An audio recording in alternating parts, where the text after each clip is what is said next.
बिस्मिल्लाहिर्रहमानिर्रहीम। अस्सलाम वालेकुम नाज़रीन, मैं वास्मा शिराजी। प्रोग्राम है फ़ैसला आपका।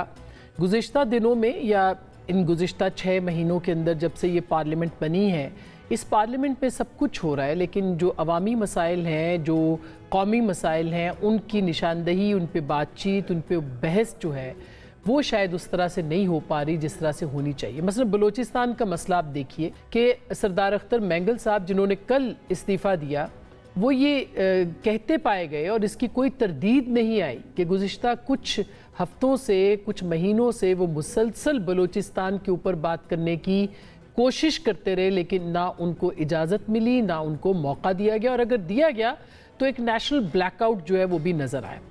तो यहाँ तक हालात पहुँच गए कि सरदार अख्तर मैंगल साहब जो है उनको अपनी नशिस्त जो है वो छोड़ना पड़ी। आज दिन भर पाकिस्तान मुस्लिम लीग नवाज़ यानी हुकूमत के जो सरकर्दा रहनुमा हैं, राना सनाउल्लाह साहब हैं, दीगर लोग, वो उनको मनाने की कोशिश करते रहे। अपोजिशन भी वहाँ पे गई, बैरिस्टर गौहर साहब ने भी रिक्वेस्ट की, अचकज़ई साहब भी इसमें जो है वो काम करते रहे कि वो किसी तरीके से अपना इस्तीफ़ा वापस लें, लेकिन ताहाल सरदार अख्तर मैंगल साहब जो है उन्होंने अपना इस्तीफ़ा वापस नहीं लिया। और उसकी बड़ी वजह यह है कि पार्लियामेंट जो है वो इन सारे मसाइल के ऊपर तवज्जो देने को तैयार नज़र नहीं आती। आपने देखा होगा आज अब से थोड़ी देर पहले जो अपोजिशन पार्टीज़ हैं उनका जो इजलास था, उसमें ये मुतालबा किया गया है कि बलूचिस्तान के मसले के ऊपर ऑल पार्टीज़ कॉन्फ्रेंस जो है वो बुलाई जाए, और क्यों ना बुलाई जाए। इतना बड़ा इशू है ये, इतना बड़ा मसला है, उसके ऊपर इस वक्त नहीं बुलाई जाएगी ऑल पार्टीज़ कॉन्फ्रेंस, इस वक्त गौर नहीं किया जाएगा,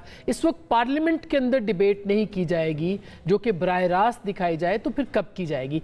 क्यों तरजीह नहीं है पार्लियामेंट की इस वक्त पाकिस्तान के, ख़ास करके बलूचिस्तान के मसाइल जो हैं उनके हवाले से। इस पर बात करेंगे आज के इस प्रोग्राम में। इसके साथ साथ इसी की निशानदेही आज मौलाना फजल रहमान साहब ने भी की। उन्होंने पार्लियामेंट में एक तवील खिताब किया, बहुत मुदल्लल खिताब था उनका, उसमें बहुत सारी उन्होंने निशानदेहियाँ की। उन्होंने पार्लियामेंट के सियासी लोगों के किरदार को जो मिनिमाइज़ हो रहा है, मुस्तकिल हो रहा है, के ऊपर भी उन्होंने बात की। और फिर उन्होंने एक तजवीज़ भी दी, एक खुश आइंद बात भी की, और ये कहा कि वो हुकूमत के साथ मिलकर चलने को तैयार हैं। बेशक ये 47 की हुकूमत है या फॉर्म 45 की हुकूमत है, लेकिन अब चूंकि पार्लियामेंट बन गई है तो इस पार्लियामेंट को आगे बढ़ना चाहिए। मौलाना फजल रहमान साहब ने क्या कहा है वो जरा सुनिएगा। ऐवान मुस्तरब है, मुल्क के लिए परेशान है, और ऐवान पर एतमाद किया जाए। हम जैसे कैसे भी हैं, फॉर्म 47 के हैं या 45 के हैं, लेकिन अब इस ऐवान में हम बैठे हुए हैं, डिजोर न सही डिफेक्टो सही, लेकिन इन्हीं से आपने काम लेना होगा। हुकूमत को भी अपनी जिम्मेदारी पूरी करनी चाहिए। हम लड़ेंगे, इख्तिलाफ राय करेंगे, तनकीद करेंगे, अपोजिशन में बैठे हैं तो अपोजिशन का किरदार अदा करेंगे, लेकिन अगर मुल्क को हमारी जरूरत पड़ती है तो अपने वतन अजीज की चप्पे चप्पे के लिए हमारी खिदमत हाजिर है। ये एक बड़ी पेशकश है। मौलाना फजल रहमान साहब एक कदावर शख्सियत है, उनकी जानिब से हुकूमत को और क्या चाहिए? क्या वो इस पे रिस्पॉन्ड करेगी, वो आगे बढ़ेगी?